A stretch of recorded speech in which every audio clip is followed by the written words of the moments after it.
ना केवल दिल्ली के इतिहास में बल्कि देश में इतनी तरक्की करने वाला, जो कि 31.5% अधिक है, पिछले साल की तुलना में अभूतपूर्व और ऐतिहासिक बजट है।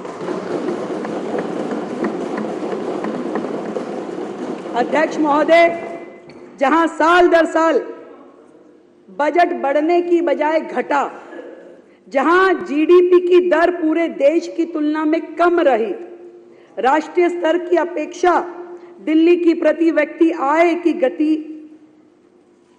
आय की जो गति पूरे देश में है उससे कम गति से बढ़ी। इससे यह स्पष्ट है कि पिछली सरकार में ना तो क्षमता थी कि वो राजस्व बढ़ा सके और ना ही इच्छा शक्ति थी कि विकास कार्यों पे ईमानदारी से खर्चा कर सके। ये स्थिति थी पिछली सरकारों की।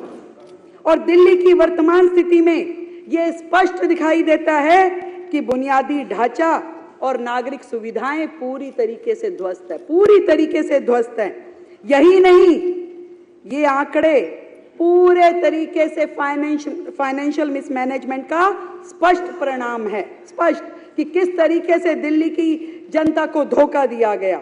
यहां यह कहना भी उचित होगा कि सरकारी आय इसलिए घटी क्योंकि जो राजस्व सरकार को मिलना चाहिए था वह शराब माफिया, जल बोर्ड, पीडब्ल्यूडी के ठेकेदारों के माध्यम से पिछली सरकार से जुड़े हुए संबंधित लोगों को मिल रहा था, सरकार के खजाने में नहीं आ रहा था। इसलिए दिल्ली पिछड़ती गई। पर अब भ्रष्टाचार, कुप्रबंधन एवं अक्षमता के दिन, आपदा सरकार के दिन चले गए हैं। हमारे 1 लाख करोड़ रुपए के ऐतिहासिक बजट में किए जाने वाले कैपिटल एक्सपेंडिचर, अध्यक्ष महोदय, उनको दुगनी बढ़ोतरी दी गई है, दुगनी, डबल कर दिए गए हैं, जो कि पिछले बजट के इतिहास में पिछली बार 15,089.25 लगभग करोड़ की तुलना में इस बार 28,000 करोड़ रुपए का कैपिटल एक्सपेंडिचर दिया गया है।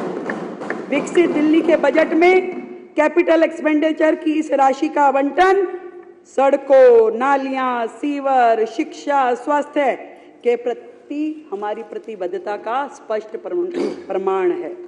अध्यक्ष महोदय, पिछली सरकार ने यह कहते हुए डेवलपमेंट में कम खर्च किए, हमारे पास धन नहीं है, हमारे पास संसाधन नहीं है। विडंबना यह है कि अगर पिछली सरकार ने दिल्ली में केंद्र सरकार की योजनाओं को मात्र राजनीतिक कारणों से यदि रोका ना होता तो शहर में स्वास्थ्य की, शहरी आवास, पानी, सीवर आदि विकास कार्यों में पैसों की कभी कमी नहीं होती, कभी कमी नहीं होती। राजनीतिक कारणों से हर योजना को रोका गया, परंतु दिल्ली का दुर्भाग्य रहा